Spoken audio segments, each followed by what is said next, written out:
ngibona kungena omama abangayigqokile ingubo, kungena obaba, kungena insizwa ezingayigqokile ingubo zize esontweni zidinga ushembe njengoba sizile la. Ngicela ke umoya ebandleni likaNkulunkulu ukuthi njengoba befikile laba bantu bezizwe besendaweni efanele, endaweni yamakhono.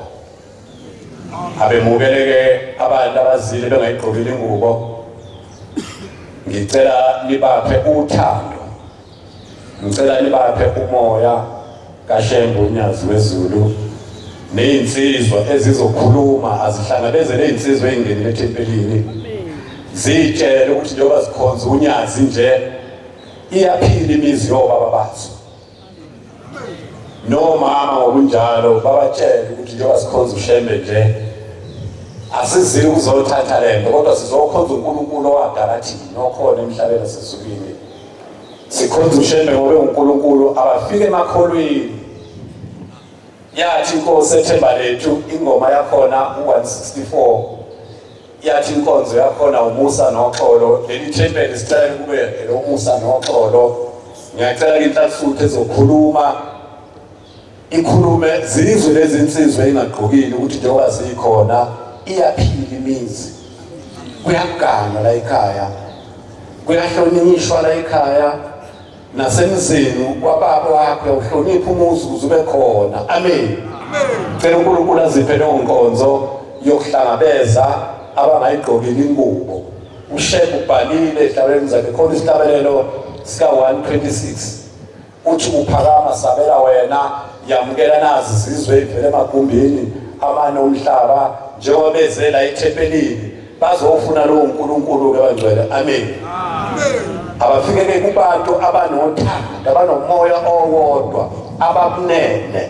Cela ithempeli laseSandanezwe libe nabantu nje abanene, abahawukelenayo, abathandanayo. Sesizinsukwini silungiselela umyeni uza nomthimba, kufanele thina umshumayeli nomkhokheli siqale bangcwele simpholishe. Afike uNkulunkulu nibahle ninobuso obunganubele, alifuneki iNazaretha eliguge emehlweni ngoba linenhliziyo yokunyanya omunye umuntu. Akafike uShembe sinobuso obucwezelayo obumoyizelayo ngoba kuze uNkulunkulu osithandayo. Amen. Asiqale la ethempelini ke sibe nothando lukaNkulunkulu. Amen. Inkonzo ke yensizwa. Amen. Ngiyabonga.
Senkulu yaseZulwini ubaba uNyazi weZulu. Amen.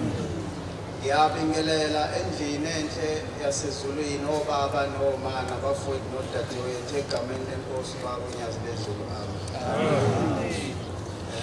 Mangilana ke kuthiwa ngisuke eNatal, isibongo sami ngwakaDlamini, igama lami uMthokozisi, ngisuka eBhulwa. Kuthiwa ke mangila ngisuke eNatal. Siyabonga ke kakhulu baba umshumayeli esipithuba lokubabaza udumo lasehlelayo. Nami ke ngizibone nginecala mangingathiwa abantu banikwa ifa laseZulwini ngithule ngingakhulumi kanti uShembe ngiyamazi. la sikhona ke eManazaretha amahle nobaba noma basivakashele siphambi kukaNkulunkulu ayikho enye indawo efana nale. Sidabukela umuntu ohamba ephumputha ngoba nala endlini bakhona abantu abahamba bephumputha. Ugcina umuntu esethatha omunye umuntu bathi kukhona umuntu olapha endaweni ethile obhula ngokuNazaretha. Into eqhamukapi le? Kezana amadlozi phela khona kuzosuka izithunzi zobumnyama. Lento edala ukuthi kube khona abakhokheli ababhula ngoshemba abashumayela ababhula ngoshemba idlozi lingcolile ekhaya. Sijahe kakhulu esontweni. Esontweni akunanzuzo makungalungile ekhaya. Umnyango wokungena esontweni wokungena ekhaya. Wangena esontweni ekhaya ungangenanga uzolahlekelwa ingqondo la esontweni ugcine uyisidididi salapha ekhaya. Hawu usho bani uDlamini awusuka ekhuleka usiyamazi uDlamini ungabomnaka mase unjalo ke uphelile uMnazaretha.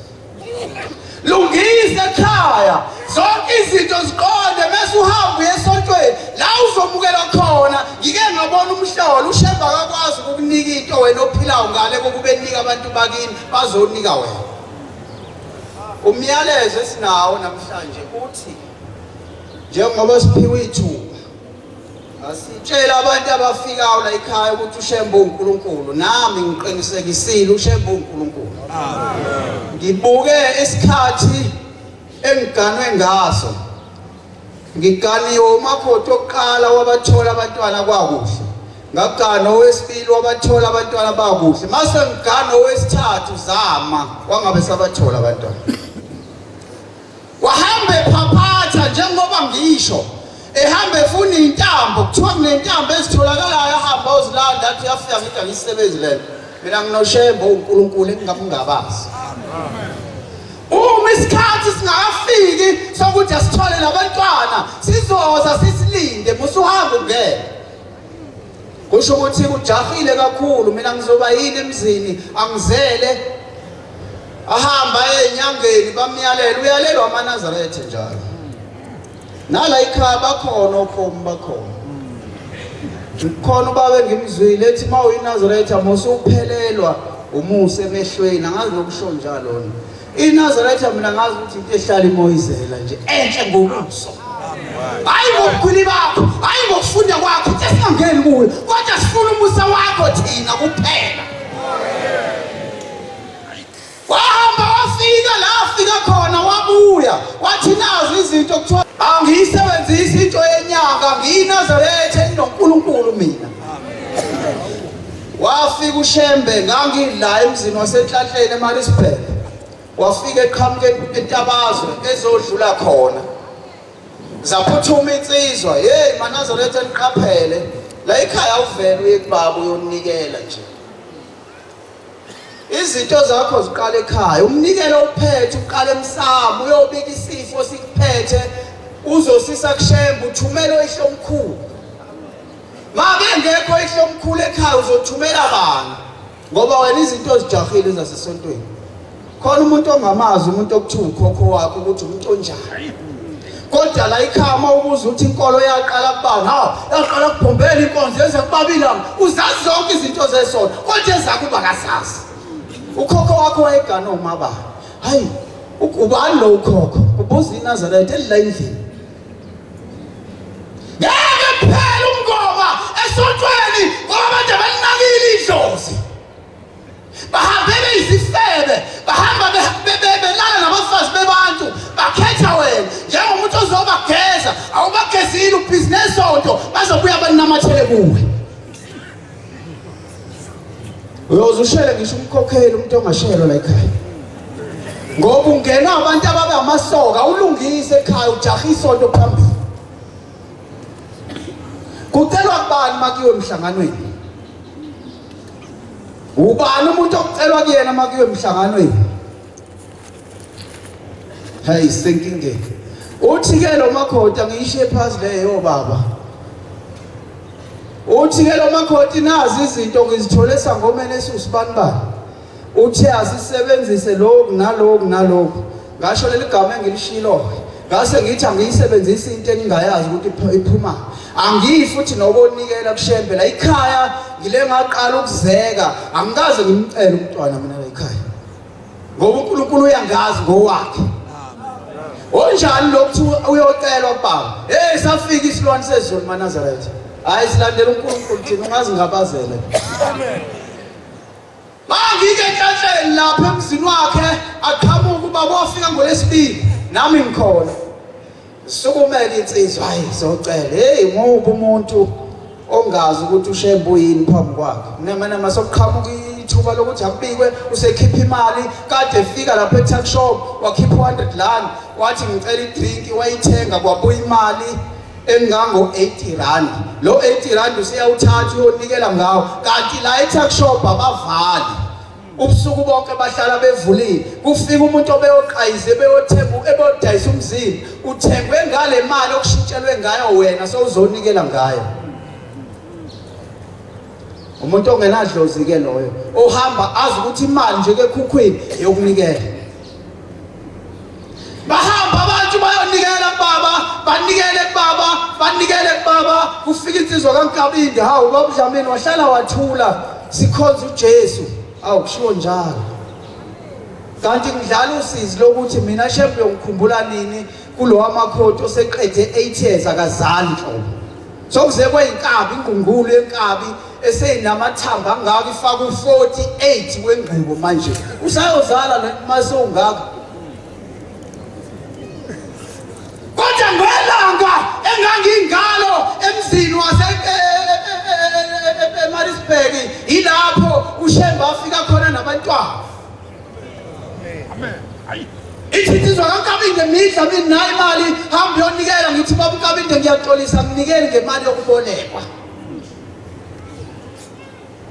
ayikho futhi into esemqondweni ukuthi ngizonikelela njengoba ngibona uNkulunkulu akwenziwa njalo awuvele uthi ngakuba nali ithuba livela so uyanikela into uyibike ekhaya kuqala ungene endlini kwakhokho bathi abangale kwagogo phela unkosikazi ogana ukhokho ugogo unkosikazi ogana umkhulu ukhulu ungena endlini lapho kwagogo ufika ubike nasi isifo esingiphethe singavuma ukuphola khokho ngicela uhambise le mali kushembe iyosho ukuthi mina ngiphethwe yini ayiphele lento engiphethe uphume ulishiye lapho udengezi uhambe uye lapha kamkhulu mawufika lapho udengezi la khona linempepho ushisa impepho mkhulu nawe khulu ngizocela emzini wenu nasi isifo esingiphethe ngicela nongibikela kushembe ukuthi asiphele ibona bazohambisa umnikelo bayobuya sebekubuyisela ngesibonakaliso kuse sewusindile anixhumani noshembe ngomlomo nangomlomo kuphela kuyathunyelwana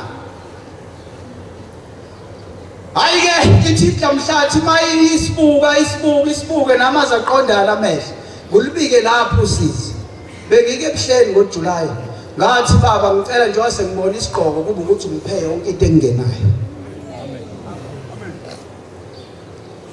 makuyoshaya isikhathi sokuthi ngiphinde emuva ufike ngolesibili ngolesine ngaphindela ekhaya kwamngena u14 omama bahamba baya ku14 kwathi kungakafika isikhathi sokuthi ngilale ngahlala phezulu kombhede nginesizungu ngihleli ngedwa endlini bezwa ukuthi ke isivalo ushayile umshudo maNazaretha ngikhuluma ngoNkulunkulu mina ushayile umshudo wathi khaqa ngase ngihlisa lento yokulokha bayisholisa phansi kodwa ngezwe ukukhala isicabha ngihleli phezulu kombhede ngingalele yangena indlamhlathi kaMayezi wangena efaka ishethi elimhlophe nesudi emnyama wathi ya lethuka ngoma ngasuka phezulu kombhede ngathi gqipha sodayi musuguqa hlala kadunyaza ukuthi ngiyazi ukuthi uNkulunkulu lo akamelwa futhi awuhlali phansi makunoNkulunkulu uguqa ngamadoda ngaguqa wayesethi ngihlangane nawe enhlahleni awubacela ngani abantwana ngoba umakhothi wakho omncane akanabo abantwana ngathi baba ngiyaxolisa wathi suka into oyixolisayo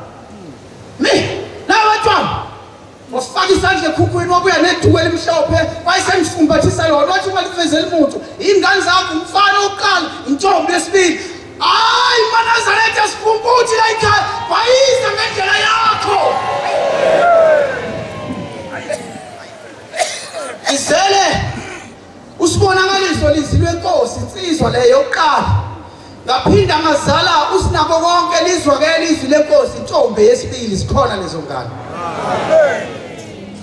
Ufuna sikutshela ukuthi uShembe umuntu uyahlangana kwayiwena akekho umuntu owenze nje.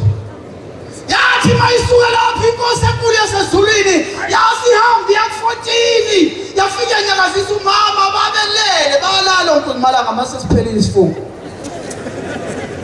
Yafika mnyakazisa masibanibani wayesathi kwebo yathi ngifuna ukufikulele vuka. Wavuka wathi indoda yakhe icela abantwana bawu2 naba yakunika yakhipha iduku yamfumbathisa lona athi ungatshela umuntu. Alapha ekhala umaduku womabili wafika kunelami wafika wathi nali iduku engilinika obaba uthele engane lezo ngane zikhona kumanje. Hayi maNazaretha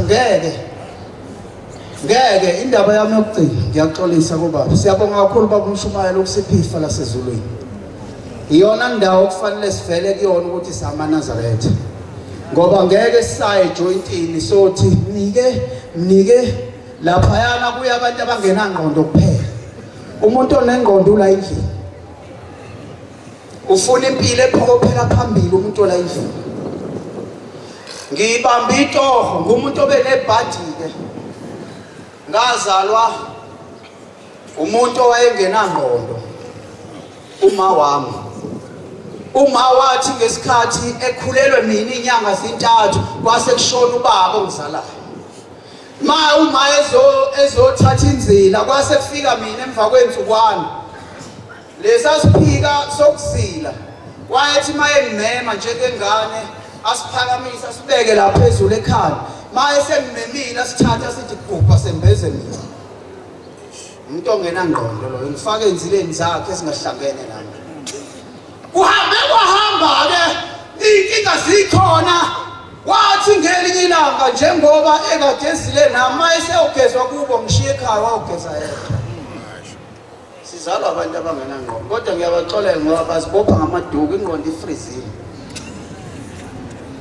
Mayeseyogeza wamshiya ekhaya wawugeza yedwa ngasala nalesi sinyama sokuthi bengizilele ubaba.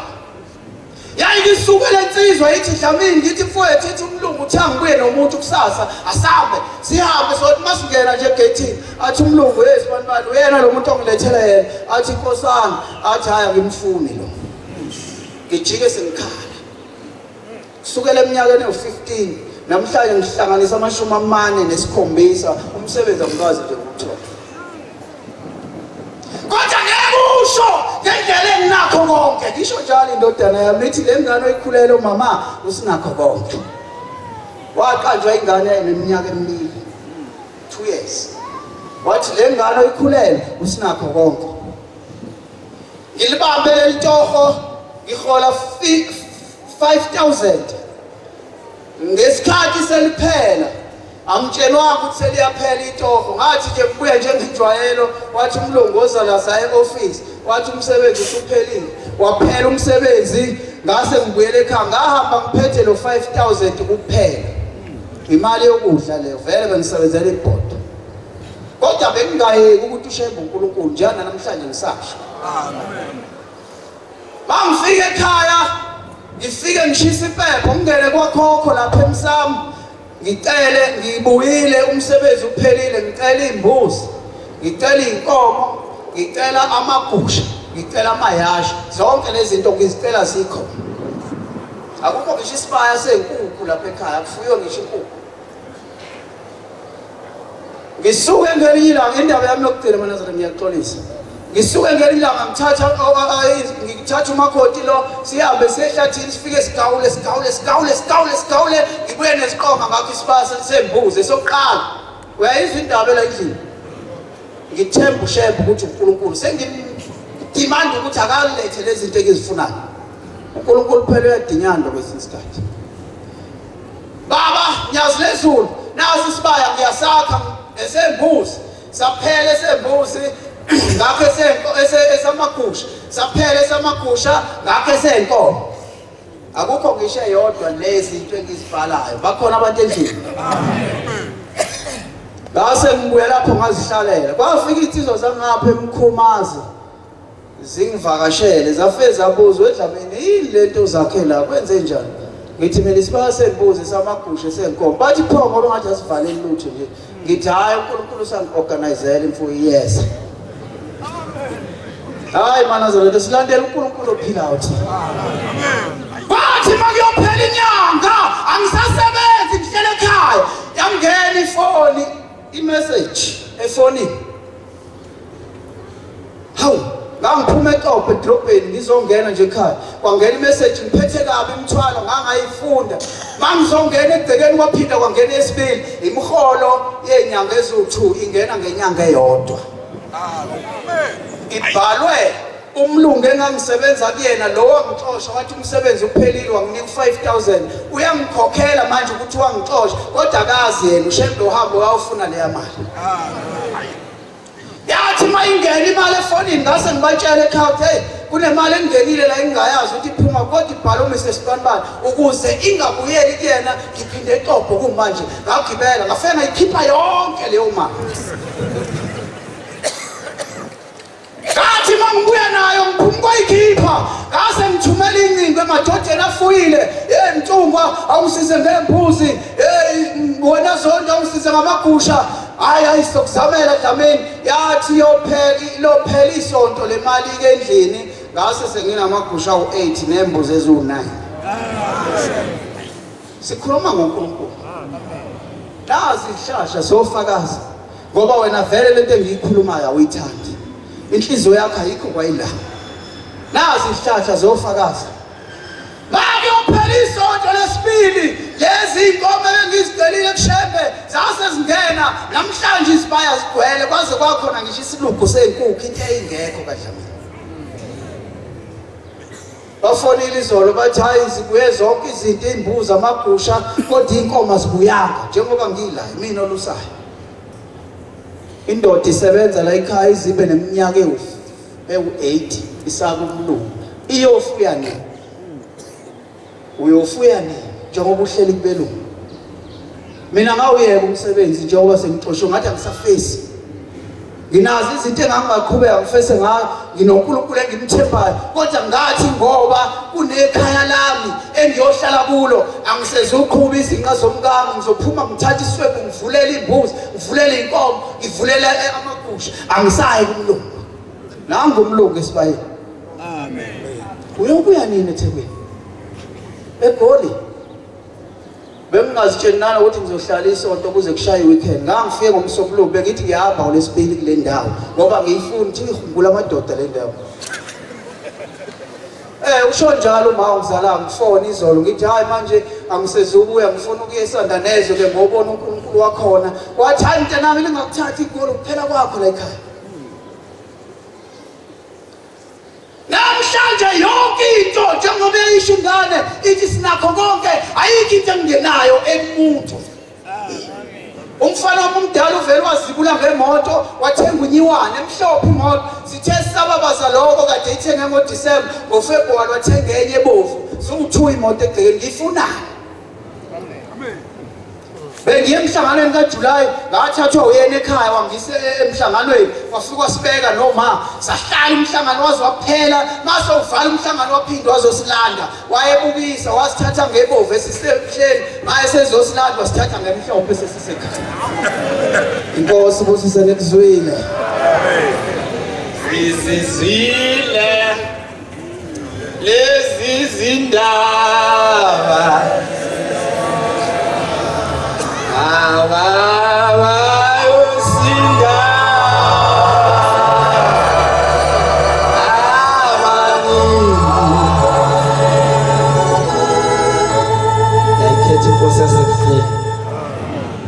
ngiyacela uMnazaretha 141 verse 3 sizizwile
Banazaretha ushembe uNkulunkulu.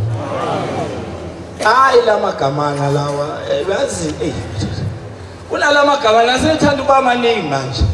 Kodwa ngalesikhathi angazi kanjani. Ubaba ohlala phansi ufakaza ukuthi ushembe uNkulunkulu nami ngithi ushembe uNkulunkulu. Akuyena umprofeti.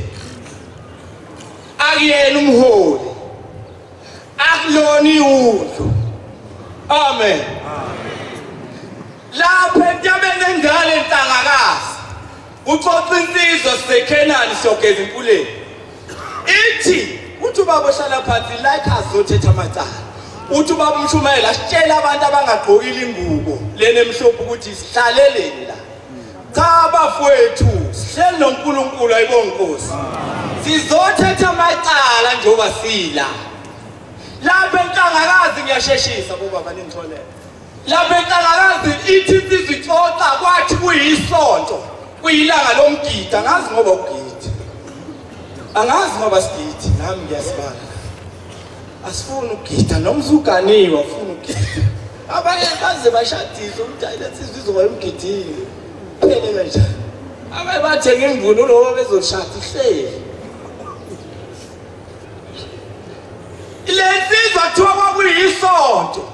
Kuyiwe emgidini eNazaretha entabeni inhlangakazi bayazi abake bafika. Uthi lo mfulo wayixoxa siseKhenani wase kuba nensizwa ekuthi mase kuphela umgidi uNkulunkulu esebusisile yahamba nje yashwa nguzela. Uyibona insizwa mayizwathuzela njalo lensizwa ayazi uhamba kanjani. Uthi kanjwa kahle uba phambili. Uthi lonikelo wena ubufuna ukufika kuqala kuba ihamba kanjalo lensizwa ikubuya emgidini ithi ayisuka yasinyatheliche bayazi bayafika inhlangakazi yanyatheliche yasiwa esishona phansi kuyehlela lase lilandela lelitshe lensizwa layishala enqamla ubambo sube yahamba lensizwa la esibhedlela ngizama ukuchaza ukuhlalele la sizothetha amacala. Uma lensizwa ilele esibhedlela kufika ukhokho wayo. Uthi ukhokho wayo hawu umntanami uyabona nje obula khuleka uzophola wena. Uzophola. Uyabona? Imina. Uyabona leli nto niyathelile. Bekuboshwe mina phansi kwalo. Imina ngenza ukuthi ulinyathele ukuze ngikhululwe. Ayibonge Nkosi. uNkulunkulu shema. Lensizwa yanyatheliche wakhulula ukhokho wayo yayibuya emgidini. Yayinganakile yona ithi yaswaduzela ihamba ngokusheshsha ukugijima. Mhlawumbe yayiphuthuma imoto kodwa phela. Ake ngisho njalo. uNkulunkulu shema. La Cleveland ayi wongekho kodwa sizokuxoxela.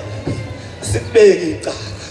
Unyazi kuvakashela lapha uMr Ndaba mangaphazama isibongo eCleveland lanje eCleveland uyazi eCleveland wakulesithathu ngithathe insizwa yokuthelezi esifuleni yangakubo baba uHadebe ithi mzala lensizwa ithi lensizwa yafika phambi konyazi ngaxoxelwa yiyo ngathatha yona ngathi asambe siyenkulunkulu hayi kumprofeti uzwe kahle uyocela umsebenzi mngani wami noma kabi yami sasifunda sonke angithandi mangasasebenzi. Uma lensizwa yobika unensizwa engayifakile ingubo emhlophe ithonyazini lwezulu uNkulunkulu baba ekhaya nginesazela esinghluphayo Nkosi wayafika umuntu ezongibulala sekunesikhashana babafika uthi emezongibulala ngambamba phethe isibhamu ngambamba kwafika umfowethu wangilekelela wathatha lesi sibhamu lo muntu wambulala. Manje baba emoyeni wami nginesazelo saloya muntu angiphumulile nje kahle baba emoyeni mangimcabanga nginaleso sazelo luthi uyazi lalela ke ufuna uzuda kumprofeti uthi kusuka namhlanje ngeke iphindi bekhona leyo nto kuwe lo muntu uyahamba ezulwini.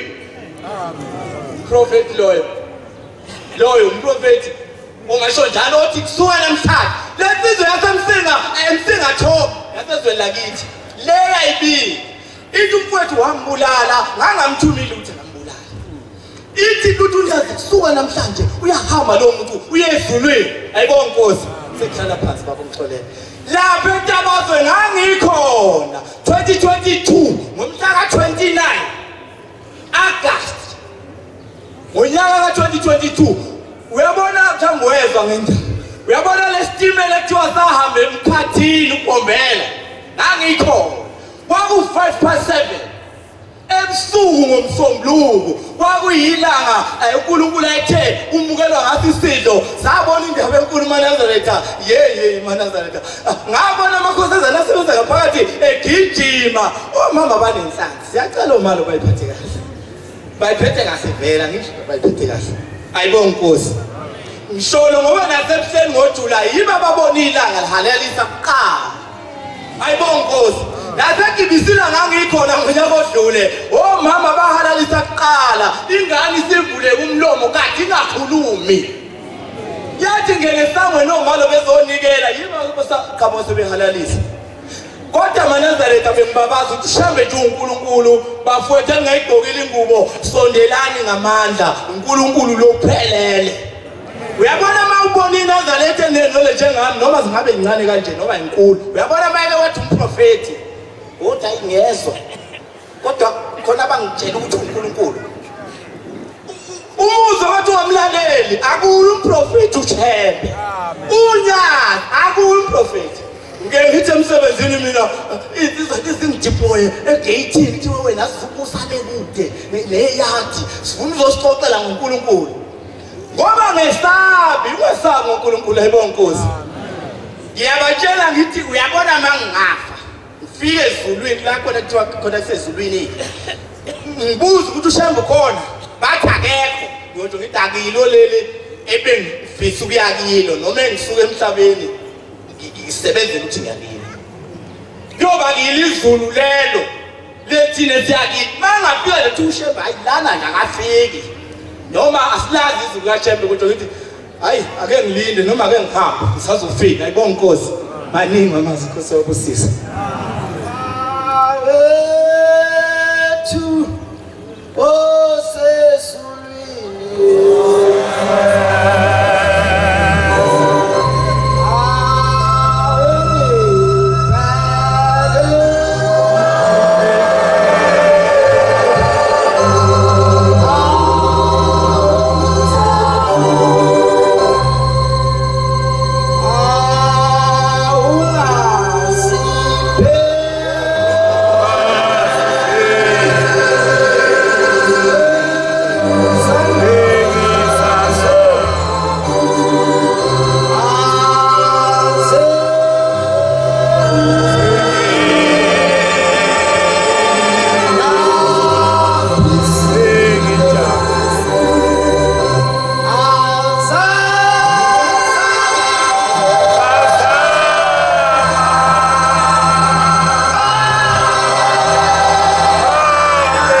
Alikhetha unyazo oluhle lasezulwini oguqile umntwana wakaNdlovu obiza isibongo sakomalume ubaba wakhe ungakandwalo usebenzisa isibongo sakaNdlovu amen bayingcwele ngiyabonga ukuhlanganyela nabayingcwele namhlanje angisuye nomuntu ovama ukukhuluma nginamahloni kodwa kungiguqisile ukuthi ngizobonga isikhathi eside uNkulunkulu akangenzela khona ngingatholi ithuba lokubonga engikubonga kakhulu ngiyabonga uNkulunkulu umhlengo ingcwele uthando ongithande ngalo siyabonga baba umshumayeli nomkhokheli imiyalo neziyalo eniyayisiphe zona ezisiphilisayo thina ezinosizo esakhula abazali bethu besishiyile sibancane. Okungiguqisile nje ukuthi ngizobonga. Ngingumntwana ke owambona lapha ekhaya uNkulunkulu ngabe sengikhetha inkosi khona lapha ekhaya. Ekhaya kusejozini. Manje sekhaya ngikumshumayela uNdlovu esanda kahle. Bayingcwele abahle basezulwini sisendabeni enkulu kaShembe yokuthi uShembe uNkulunkulu ayibonge Nkosi. Noma ngathi unosizo olungakanani ngoba sikhona isikhathi esiyaye sikufice. UyiNazaretha ukulokhu ukuhamba ube nosizo.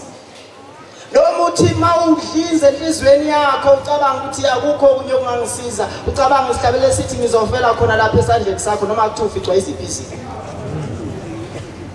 Kuthi mase wenzekile uhambe noma uthola ithuba ungenalo uthi ungenalo ngisho isente bese uthola ithuba uhambe emhlanganweni uthi mawufike emhlanganweni kaNkulunkulu maNazaretha siyacela uthando balumshumayela kashoyo amen.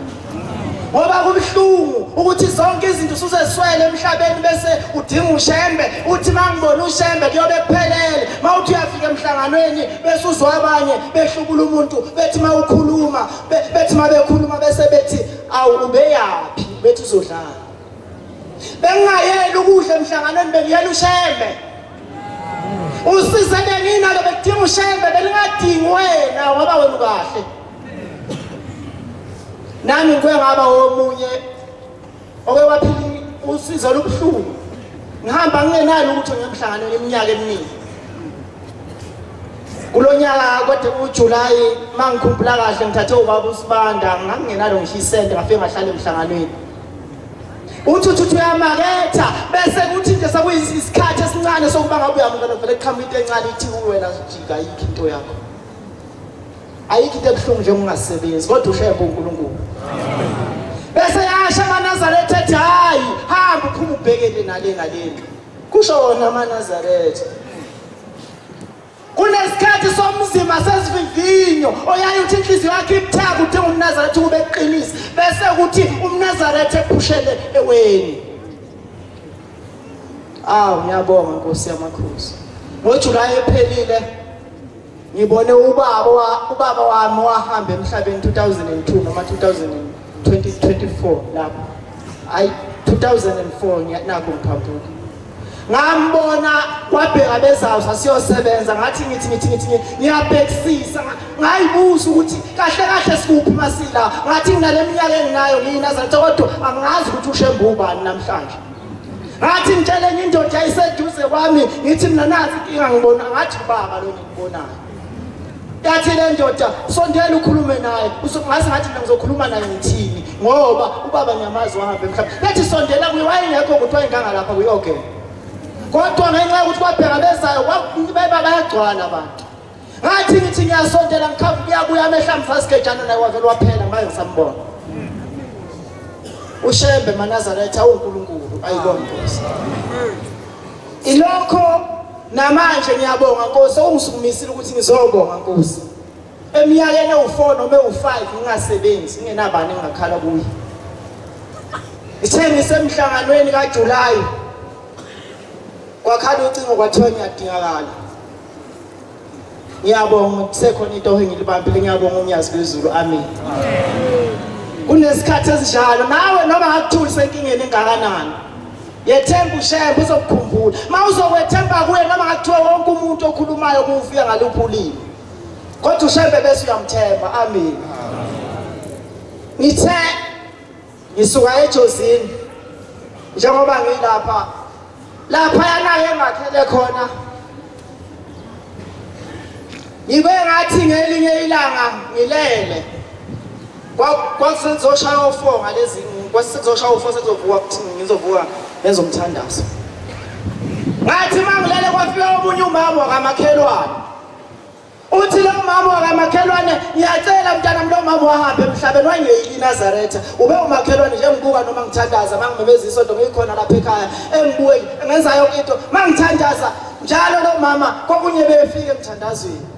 Uthe sehambile emhlabeni uthi lo mama mayefika kimi uthi mntanami ngicela ungisize ungiyele kaShembe njengoba ngilapha nginosizi indlela engihamba iminyama sengifikile kubantu abantu ngikhuluma nabo baningi abafuna ukuzwa wase wababala amagama abo baba babili akababala amagama abo wathi usibanibani nosibanibani abafuni ngisabatheni ngithi abangiyela abafuni wathi ngiyacela ungisize mntanami ngicela ukuthi ungisize unginikelele wena ke ngathi mama nami njengoba uhamba emhlabeni ubonile ukuthi sikade ukusiphila nosizi ukusole ngisho ishumi kwesinye sesikade ukuhlambuluka uyayazi okwebe nosizi nonosizi lento engikhuluma ngayo ukhona ukuthi uswele ishumi lokuzawuhlambuluka ngase ngimtshela le ndaba wase wathi wena uzonginikelela wangiphoqa ukuthi ngivume ase ngithi mina awu ngiyakuzwa mama ngabe sengiyaphaphama ngathi mangithi ngiyavuka umthandaza ngwenzela ngekhaya ngalelo langa ngaphuma ngawenzela khona kamakhelwane ngavusa zonke izingane zakhona ngathi mina nathi ke ngathi mangiguqa kamakhelwane wayeseqhamuka lo mama wami ekhonini lo muzi wama lo mama wangibheka ukuthi hayi ukuthi ngase sengilele lapha sengivukile yikulo muzi ngathi ngibiza izingane zakhona ngayibiza egcekeni safika sahlala phansi sathi masihlala phansi nalezi izingane ngabe savele zehlini ngempezi ngoba ngangibona into engavamile ukuthi ngehlele wase wathi ase ngiyayibuza ngase ngathi mina umama wenu ufikile kimi njengoba ngikhuluma nami nani nje manje nangi laphayana esikoteni uthe uma wenu ucela ukuthi nimnikelele yini ngoba usefike kaningi ningamnikeleli wayekhuluma ngibaba lezi nami mina nginazaretha ezingehlula maNazaretha zabe sezisho lezi izingane zithi ufikile ekulaleni kwazo lo mama ekhuluma indaba yazo ukuthi lezi izingane ubethuma wazi unosizi ucela ukunikela ibaba wathi lo mama kule nkonzo akade khonza kiyo azinikelwe izibani maNazaretha ngiyawuxolisa ukulula kodwa nginovalo angisuye nomuntu ovame ukukhuluma ngiyacela ukuthi uNkulunkulu ekhumbule abazali bami lapha bekhona eze bakhumbule nakulomsebenzi akangiphe wona engiphuka ukuphatha kahle ayibonke Nkosi ilokho engizicela khona ezulwini uthe kwafika indoda ngo12 ngilele ebusuku ngelinye ilanga ngangalele ngangivuka ngekwezwe umthandazo isiguqo sika 12 ngathi mangiguqa ebaleni kwabe sekuqhamuka umuntu wamemeza ememeza esangweni wabemeza lo muntu wangamnanga aqhubeka nokuhlabelela ngithi Nkosi baba sizwe wathi wase wavulisanga wangena lo muntu wafike waguqa lapha eduze kwami wakhuluma wathi wahlabelela kanye nami wahlabelela ngathi mangiqede ngathi amen ngathi sengihlabelela sokucela umusa ezulwini naye wathi mayeqeda sesiqedile wavela hlala phansi kumele ngisuke mina ngibheke endlini yena wahlala phansi ngangayibuza ukuthi ngenze njani ngoba umthandazo kwathotha ukukhulunywa noma ngimshiye lapha ebaleni ngihambe ngendlini noma ngenze njani wahlala phansi wathi okwami akufani nokwami wathi uzungisize ngabe senami sengizotha ngahlala phansi ngoba ayishiya umuntu ebaleni wathi uzungisize lokhu ukukholwa ungakholwa ngoba uthi ukholelwa abantu uthi uShembe wahlupheka esuka lentabazi lapha kasokho wadliwa izingane zakhe emhlabeni wathi uzungisize wathi uyezwa na ngathi mina ngiyezwa wathi uyezwa ngathi ngiyezwa wathi uyezwa na ngathi ngiyezwa wathi umenze ungakholwa ukuthi wenzela abantu yasuka wasuka lo baba sakhuluma mhlawumbe 30 minutes wonke ngoba wazi wahamba ngo1 wathi mina mangudinga ngizokuthola lapha ngakhomba ngathi wathi la wazi waphinda kathathu namhlanje mhlawumbe leminyaka yenzeke 2 years back or 3 years angaze ngiphinde ngibone ngathi ngiyavuka ngiyabuza ngisasa ngekho kwangithethwa kwambona Inkosi kusinikizwe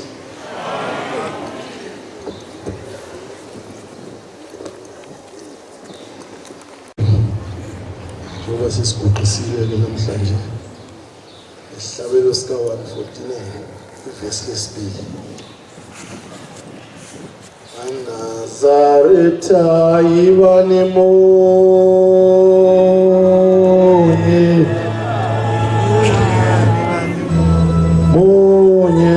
nizothandwa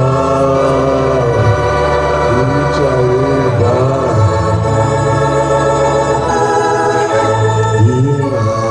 ingahlali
Bantwana bakaNkulunkulu, kuyakhulunywa endlini, kukhulunywa ngoNkulunkulu esibuya kuye nathi emazweni akithi eMnambithi, unyazi lwezilo sentabazwe manje. Amen. uNkulunkulu ushembe, siyakufakaza lokho nathi sizingane ngakho konke, kodwa lo esimlandelayo siyakugcizelela nathi akuyena umprofeti. Kodwa bantwana bakaNkulunkulu, ithi indaba uNkulunkulu uthi ngenye imini kunomuntu obesuka ekhaya ethi uyahamba ephakameni uya kumprofeti. Ufike emthoho lo mprofeti umbholofiti. Kunomunye umuntu osuka ekhaya ethi ephakameni uyobona ushembe, indoda nje esizayo. Uthole lo shembe loyo. Uthi abanye basuka emakhaya beze kushembe bethi baya uNkulunkulu, bafike bemthola uNkulunkulu, ushembe uNkulunkulu maNazaretha. uNkulunkulu esikuye. Umshumayeli uthi ke ake kukhuluma insizwa ezibheka amagceke emakhaya esencane. Ithenye insizwa esixoxela sasasini isikhoshi sebafishanyana. Ithe nani nizokhula bafana, azonihlula amakhosikazi ayahlulana. Awu sathi awungihlula amakhosikazi thina. Athi nikhulumisa ngoba nikaganwa. Sathi ngeke ehlula amakhosikazi thina, bathi awazokuhlula.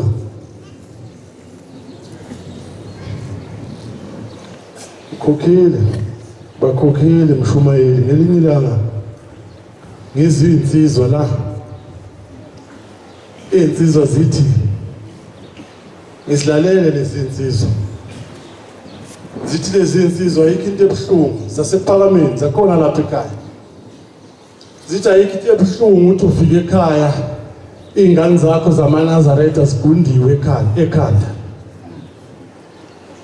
Zikunde unkosikazi. Kodwa ezamaNazaretha lezi ngane, unkosikazi uthathile wazisa esaluni wagunda ingane amakhanda. Kusho lezi insizwa, ngalalela lezi insizwa. Hayibo. Isitheni insizwa akungcono lokho enikhulumayo. Ithi ayikho into ebuhlungu njengokuthi ubuye ekhaya ingane zakho sefaka intambo la okhalweni. Ebovele ehlaza ngathi robot. Nkosikazi kade ihambile nengane zakho kumuntu osizayo, kodwa la ekhaya sinayo ushembe. Avele ngaphuka umoya. Ngathi izithi lezi insizwa uyikhuze leyo nto ekhaya ikwenza unkosikazi. Hawu kahle ngo esikoleni zoba zimbi ingane zami. Bese kundile ingane zoba zimbi. Mezingakundile ziba zimbi. Kusho unkosikazi, aya ngikuthandi lezi ngane lezi ezamaNazaretha. Ethi hayi baba. Ethi baba angithandi ingane zala ekhaya zigunde. Ethi unkosikazi ngezwe baba. Ngelilanga ubaba ehambe ethi ubuye emsebenzini ingane igundile. Bese gcina sithina ubaba ethi athi ngisasengiyeka sengikhuze kakhulu. Awu laqhamuka lela gama elashiwe leyansizwa ukuthi amadoda ayahluleka. Meka wafika ukuthi nje akungeke sengikhuze kakhulu usuhlulekile. Ngomhla wokuphela uyoba lapha kwamahlombe kwakho noma kwami ukuthi wahluleke ekhaya uyi security wahluleke ekhaya. Bese uNkulunkulu lapha emazweni akithi eMnambithi bantwana bakaNkulunkulu ufike wasihlabelela sihlabelela akasihlabelele naku sikuthuthukile wathi uyakhuza amaNazaretha wazwane umhlaba wonke amaNazaretha wathandana amaNazaretha wathobelana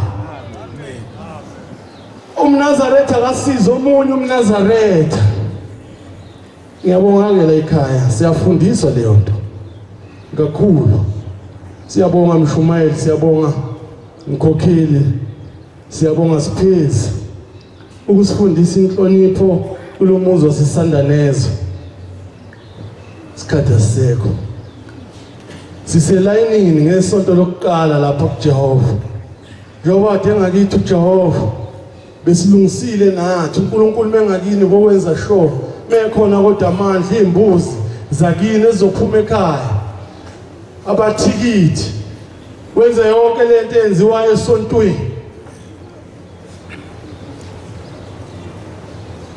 ngibuka lapha siguqile nami nganenhlanhla ngaya kuJehova ngiphethe ngangikuphethe kuye uNkulunkulu impahla amacala akithi makhulu kakhulu ngizalwa zinyanga mina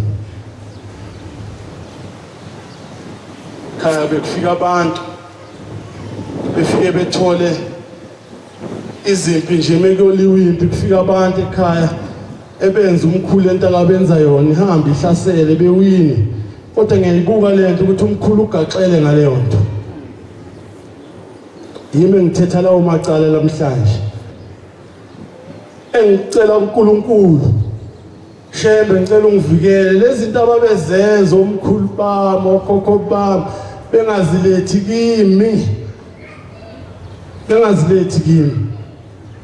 mina lapha ephakameni bengikhulise nje ngibathethe lawo macala bebe amaNazaretha shembo ingcwele nyazibezulu bengazilethi lezo zinto kimi angizidingi lapha abantwana baNkulunkulu sengigcina mhlawumbe ke enye indoda lapha phambi kwethu iyabika kuNkulunkulu uthi baba ngisuke eThekwini ngibona umbono embonweni wami futhi ngizocela intethelelo ngicelela lo muntu intethelelo engimbonile lo muntu bekhona la ekhaya ekuphakameni manje akasekho manje ngimbona ehlupheka kakhulu ethi uzocela intethelelo akakholwa lo muntu uzocela umuntu oyiNazaretha intethelelo ila sukumunyazi lathi uthini mnumzana usuka ukuthi angaka uyamazi lo muntu wamona kanjani ushembe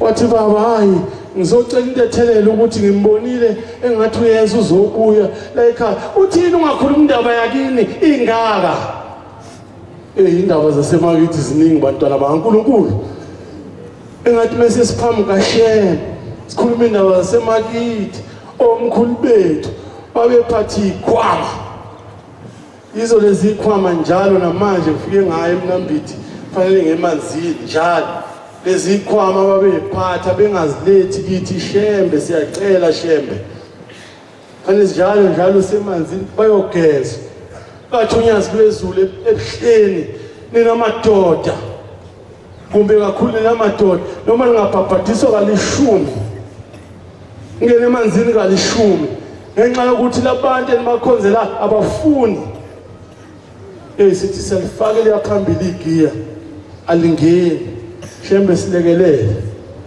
abafuni uthi kancane ngihlale emanzini kwakujula yesho lento uNkulunkulu uthi noma ngingabhabhadisa kalishumi niyongene ekubhabhadiseni noma kalishumi abanye bebuza ukuthi hawu nakulonyaka emanzini sithwele njengoba sithwele abantwana baNkulunkulu nemizi siyakhaya yabo siyacela uNkulunkulu esakhisi ingasehluli amen ingasehluli uma sike sahluleka emizini yabo siyoba necala kubo nakuNkulunkulu esho njalo owasezulwini engilanda ngalanda inkosi uthini athi mntanami ufika kuleli bandla lami wenze sure ukuthi uyagida uqalele umgidi ekuthiwa isesikoshini esibovu esimnyama uye njobeni kuyohamba isikhathi nasemzini kababa wakho uzowakha. Kodwa ngiyacela mntanami ungisize lapha kuleli bandla khona lokhu nalokhu, ungazingeni lezi zinto ezikanje wayisho kimi. Kodwa ngiyakucela wenze sure ukuthi uma wafika kuleli bandla kuyagidwa abantwana bakaNkulunkulu. Madoda esonto kuyagidwa lapha ekhaya. Sho njalo umfowethu ohlala phansi uthi omunye sagcina semgidisile akazange ke emgidini. Kuleli sonto nje besiphambi kwakhe uNkulunkulu khona insizwa la efisayo emgidini. uNkulunkulu ngathi ngakhumbula akakabi semandleni ukuthi singagida. Angigcine ngalokho, angikhuluma indaba yasemsebenzini. Besisebenza ngale emidodini, sesingapha manje kuyePitori. Khona lapha emsebenzini insizwa engayithandanga leyo nto ukuthi sishintshile. Yavuza wonke umuntu ukuthi silekelele lento yayo ukuthi nje ithi yona nje vele sifuna ukuresigna emsebenzini. Into yayo esenhlizweni, abelungu bayabheda, abahambisi kahle abelungu kanje. Athe ndoda usifaka endabeni yakho. Esivunguza lensizwa yathi akushaya itoyi yinje lento lena abayenzile besisuselela. Hayi mina futhi singiyeka lapha kulomsebenzi ngifuna imali. Athe ndoda ngitshela bayi lo muntu akenza into yakhe, thina la siyasebenza la. Angikho kuleyo ndaba yalensizwa, ngikule ndaba yalapha esontweni. Kunabantu la asebezokhishwa abantu basemakubo esontweni la. Bazobakhipha kanjani na? Bazobakhipha ngoba babanikele isidalo. Meke banikela babaza kabi u10 ethi ungibanikeleli u10 u20 uzosetshenzwa lapha ekhaya. Labo bantu labo uzobabona ngani? Uzobabona mengabe ethi umshumayeli noma abagcotshwa bethi kuyanikela bavele bephume ngaphandle. Konke nginokuyinaka emakhaya emathempelini asiphume ngakaphuma amakhosazana nabagcotshwa. Kodwa nje leka sekukhuzwe kaningi. MntakaNkulunkulu wena osazi ukuthi lapha ekhaya uzelele, hlala phansi unikele omkhulu bakho nogogo bakho abahambe bengenzi kahle. Sizalwa abantu abangenzanga kahle totally. Namhlanje bafuna ukusembatha sithi siyabanikela bethi siye ephakameni. Sizongena wena sibonise ukuthi uyafika kuleli sonto leli ubonisa abantu ngenxa yabantu bakini ngoba ubanikeleli. Lawa abantu laba sebezokhishwa lesontweni uzobabona ngalokho ke ukuthi mengabe ethi umshumayeli asishoneni le bethi hawu kahle nibo ningamlaleli lo emkhokheli. Sibalalela abagcotshwa abaphamu kwethu. Usho njalo uNyazi bezulu uNkulunkulu. Nkosi busabezwile. Amen.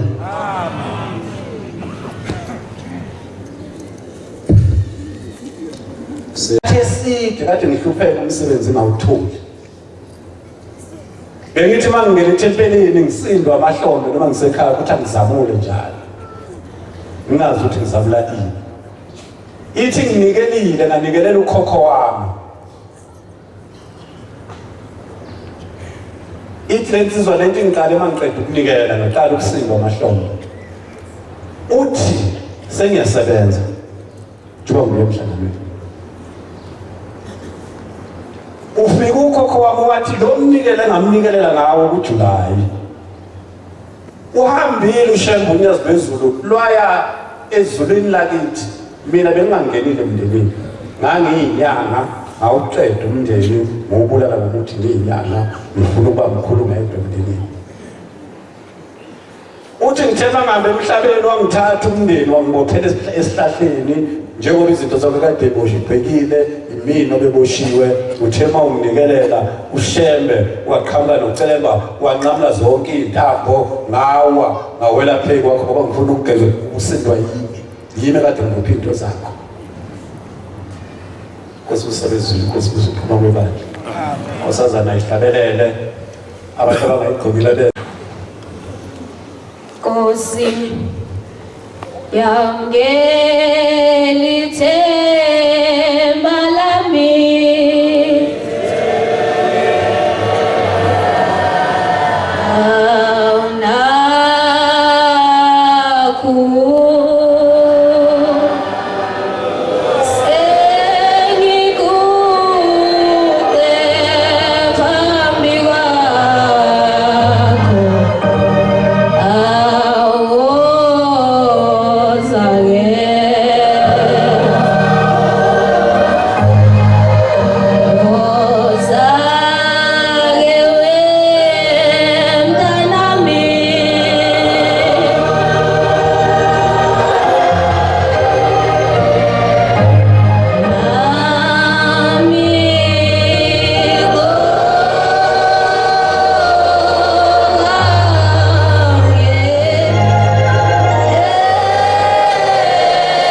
Oh